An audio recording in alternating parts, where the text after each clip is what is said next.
So I thought I would record this video for you, especially this weekend, because it is Easter weekend. It is going to be a long weekend for some of you guys. Some of you may be watching this already, starting off your long weekend with whatever that means, whatever, event or engagements or fun things that you may be doing.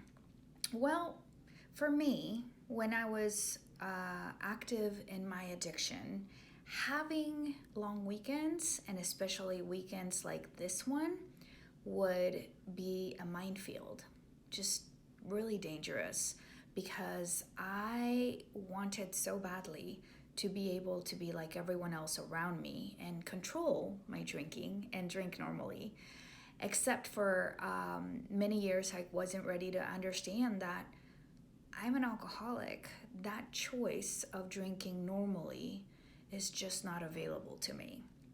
And now I know, with enough field research, by the way, that that just isn't available. That just is not how I can operate when it comes to drinking. But I kept trying. God bless me, I kept trying.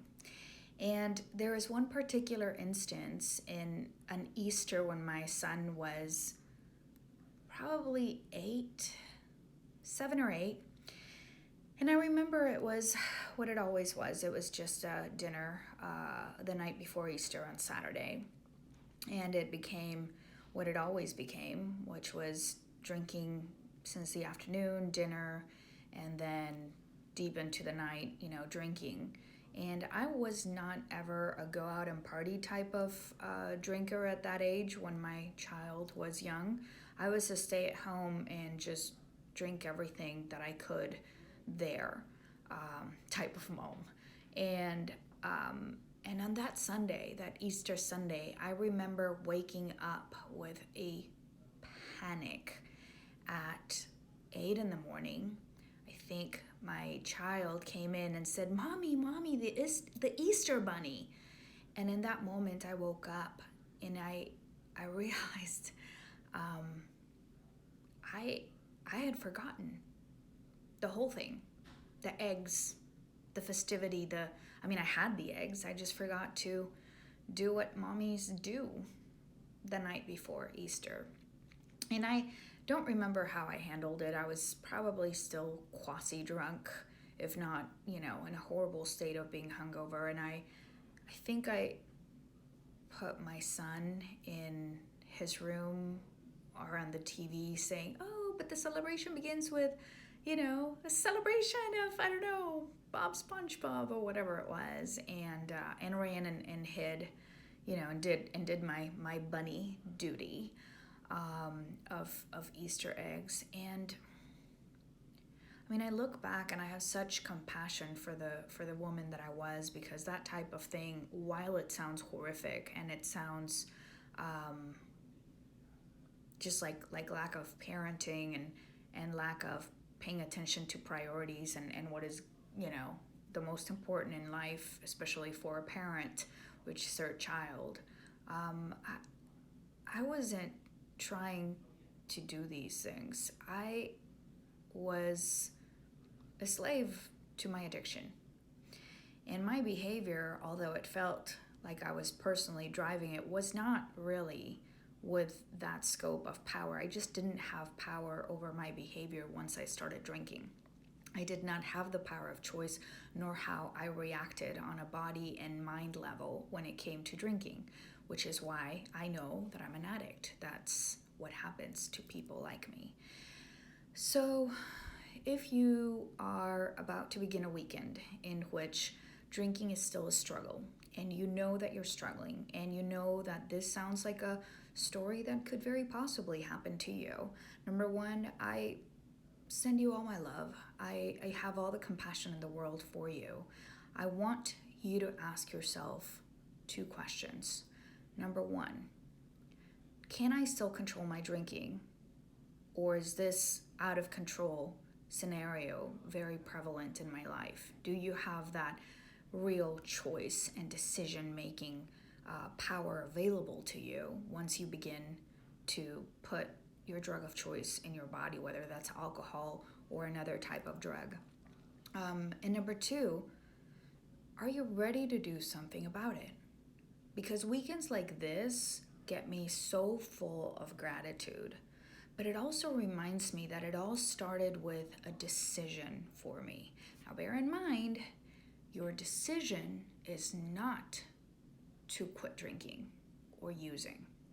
Because if you're an addict like me, you can't do that just by choosing, right? This is not a willpower thing, right? This is an addiction. It's different. It is driven by a different set of mental conditions and body reactions. And so my mind, which is hijacked in addiction, that's where it sources. The problem sources in my mind is a disease of mind and body addiction. My disease, which partly lays in my mind, cannot be fixed by my mind alone. That's why I'm saying your decision is not, your job is not to quit drinking, because you can't by yourself if you're an addict like me.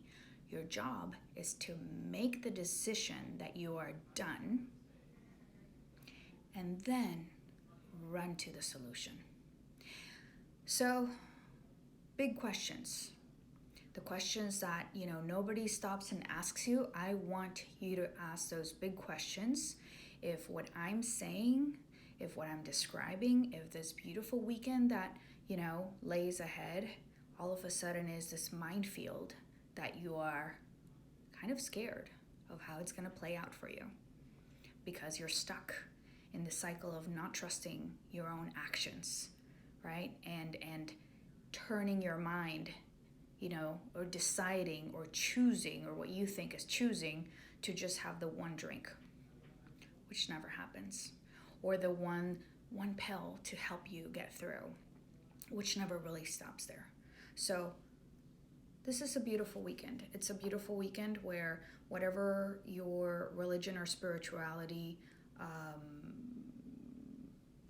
brings to you, it just is. It's Easter weekend, and it's a weekend of family, and it's a weekend to stop, and it's a weekend to rest, and it's a weekend to be joyful. So I invite you to use this weekend to ask yourself these big questions. Do I really have a power of choice when it comes to how much I drink or use? And am I willing to do something about it? Am I done? Do I want to change things? So you can't change anything until you're very clear on these questions. And I had to get really clear on them in order to change my life. And today my life is awesome. My life is sober, it's recovered, it's free, it's thriving.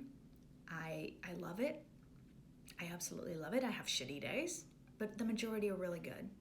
And I think it's our beautiful honor to thrive in recovery. And I'm all about that. So, big questions, big answers. Just take the time, all right? And DM me if you have questions. Go to my link on my profile. I have a website. I have support tools. I have a video that talks about how I went through this and how I did it, a course that may help you. I have a free meditation. I have stuff because that's what I do. I want you to get better. I want you to get better. So take this time for you. And in the meantime, receive all my love. I see you if you're in this fight of getting better for your addiction or thriving in your recovery. You're part of my clan, so drop me a line. And have a happy Easter. Thank you.